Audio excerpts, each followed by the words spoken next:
కొడాలి నాని అనుచరుడు దుక్కిపాటి శశిభూషణ్ ఒక స్టేట్మెంట్ ఇచ్చాడు. అదేంటంటే కొడాలి నాని దగ్గరికి ఎవరు రాకండి, ఆయనకి ఇన్ఫెక్షన్ సోకుతుంది, కోవిడ్ పరిస్థితుల్లో ఆయన జోలికి ఇప్పుడు ఎవరు రాకండి దయచేసి, ఒక 2 months తర్వాత ఆయనే మీ ముందుకు వస్తాడు, అంతవరకు ఓపిక పట్టండి అని వైసీపీ శ్రేణుల్ని ఉద్దేశించి ఆయన స్టేట్మెంట్ ఇచ్చాడు.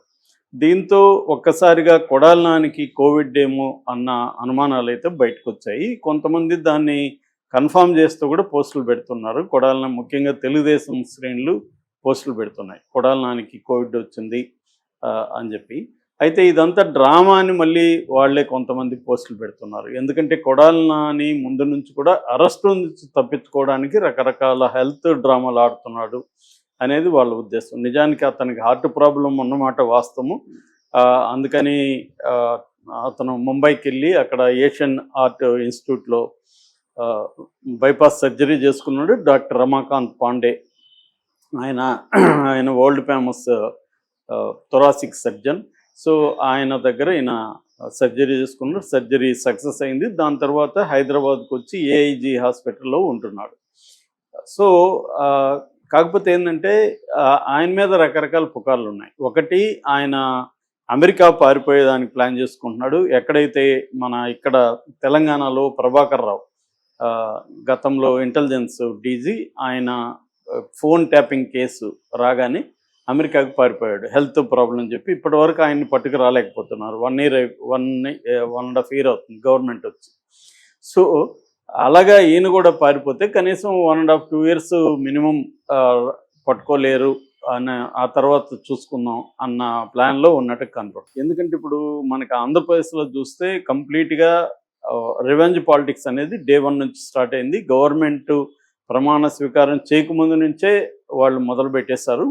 సో ఎందుకంటే వాళ్ళకి ఆల్రెడీ క్లారిటీ ఉంది, లాస్ట్ 5 ఏళ్ళు మేము ఇబ్బందులు పెట్టాం కాబట్టి ఈసారి దానికి డబుల్గా త్రిబుల్గా వీళ్ళని ఇబ్బందులు పెట్టాలనే ఉద్దేశంతో వెళ్ళిపోయారు. ఎందుకంటే లాస్ట్ 5 years జగన్ అలా వేధించడం వాళ్ళని కేసులు పెట్టి చివరికి చంద్రబాబును కూడా జైల్లో పెట్టాడు కాబట్టి వీళ్ళు అది డిసైడ్ అయ్యారు. అందుకని పెద్ద ఎత్తున స్టార్ట్ చేశారు. దీని నుంచి ఈ రివెంజ్ పాలిటిక్స్ నుంచి ఎలా తప్పించుకోవాలనేది వైసీపీ వాళ్ళు కూడా రకరకాల ఎత్తులు వేస్తున్నారు. కొంతమంది కుమ్మక్కైపోవడం, కొంతమంది డబ్బులు ఇచ్చి మేనేజ్ చేసుకోవడం, కొంతమంది ఏమో తెలుగుదేశంలోనూ జనసేనలోనూ బీజేపీలోనూ చేరిపోవడం జరుగుతుంది. అయితే కొంతమందికి ఈ ఆప్షన్స్ ఏవి లేవు.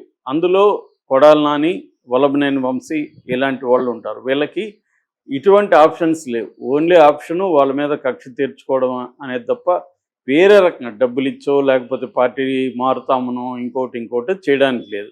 ఒకటి ఏంటంటే కొంతమందికి బీజేపీతో సంబంధాలు ఉన్న వాళ్ళకి ఇది కొంత ఈజీ. ఎందుకంటే అమిత్ షా దగ్గరకో ఇంకో దగ్గరకు పోగలిగిన వాళ్ళు ఏం చేస్తున్నారంటే అక్కడ మేనేజ్ చేసుకుంటున్నారు. అక్కడ నుంచి వీళ్ళకి ఆదేశాలు వస్తాయి, ఇతన్ని వదిలిపెట్టండి అని. దాంతో సైలెంట్గా ఉంటున్నారు.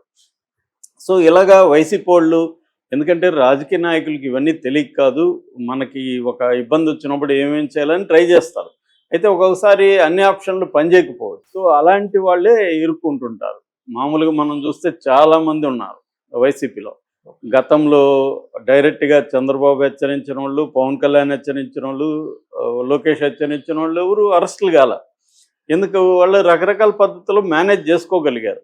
కానీ మేనేజ్ చేసుకోగలిగినా కూడా చేసుకోవడానికి కుదరని ఒక సిచ్యువేషను కొంతమందికి ఉంది. అందులో కొడాలి నాని ఒకరు. ఎందుకంటే కొడాలి నాని అతి దారుణంగా వీళ్ళని మాట్లాడడం వల్ల అతనికి ఆప్షన్స్ ఏవి ఇవ్వట్లేదు. సో అప్పటికి కూడా ఇప్పటి వరకు ఎందుకు అరెస్ట్ చేయలేదని తెలుగుదేశంలో చాలా పెద్ద చర్చ నడుస్తుంది. అంటే వాళ్ళకి అనుమానం వస్తుంది, ఏమన్నా పై స్థాయిలో కొమ్మక్కయ్యారా మన వాళ్ళు, లేకపోతే ఇంతకాలం ఎందుకు అరెస్ట్ చేయలేదు అన్న ఇది వస్తుంది. అందుకనే వల్లభనేని వంశీని జైల్లో పెట్టి కొంత వేధింపుల కార్యక్రమం, అతని హెల్త్ ఇష్యూస్ దారుణంగా ఉన్నా కూడా వేధింపుల కార్యక్రమం ఎందుకు చేస్తున్నారంటే టు ప్రూవ్ దట్ మేము కాంప్రమైజ్ అవ్వలేదు అని ప్రూవ్ చేయడానికి 1-2 హై కేసెస్ని తీసుకొని చేయడం అనేది జరుగుతుంది. సో ఇప్పుడు ఆ కాంటెక్స్లో కొడాలి నాని ఎట్లా దీని నుంచి తప్పించుకోవాలంటే అతనికి దొరికిన ఏకైక మార్గం హెల్త్. ఆల్రెడీ హెల్త్ నిజంగానే ఇబ్బందిగా ఉంది కాబట్టి ఈ హెల్త్ కండిషన్లో వాళ్ళు అరెస్ట్ చేయరు కాబట్టి అతను హాస్పిటల్లో చేరాడు. సో ఈ నేపథ్యంలో కొంతమందికి డౌట్ వచ్చింది, ఇక్కడ ప్రభాకర్ రావు ఎలాగైతే అమెరికాకి వెళ్ళిపోతాడో ఇతను కూడా హెల్త్ కండిషన్ బాగాలేదు అమెరికాలో ట్రీట్మెంట్ అని చెప్పి వెళ్ళిపోతాడా అన్న ఒక అనుమానం వచ్చింది. దాంతో అక్కడ డీజీపీని కలిశారు తెలుగుదేశం కార్యనిర్వాహక కార్యదర్శి. సో అక్కడ డీజీపీ నుంచి ఆదేశాలు వచ్చాయి. దాంతో కృష్ణా జిల్లా ఎస్పీ ఒక లుకౌట్ నోటీస్ జారీ చేశారు. అంటే ఈయన పాస్పోర్టు ఇవన్నీ కూడా ఎయిర్పోర్ట్లలో బ్లాక్లో పెడతారు, ఎక్కడ ఈయన పోవడానికి లేదు. ఎయిర్పోర్ట్ నుంచి కానీ, సీ నుంచి కానీ, రోడ్డు మార్గం నుంచి కానీ వేరే దేశాలకు వెళ్ళడానికి లేదు. ఎందుకంటే ప్రతి చోట పాస్పోర్ట్ ఉంటుంది కాబట్టి అన్నిటికీ లుకౌట్ నోటీసులు వెళ్ళిపోతాయి. కాబట్టి ఈయనకి ఆ మార్గాలన్నీ మూసేశారు. ఎప్పుడైతే లుకౌట్ నోటీసులు ఇచ్చిన 1-2 డేస్లో ఈయన వాళ్ళ ఫ్రెండ్ వాళ్ళ కుమారుడి పెళ్ళికి వచ్చాడు. సో అదే అప్పుడు అందరూ షాక్ అయ్యారు. అంటే ఒక ఛాలెంజ్ చేస్తున్నాడా ఈయన ఏమన్నా అని. దానికి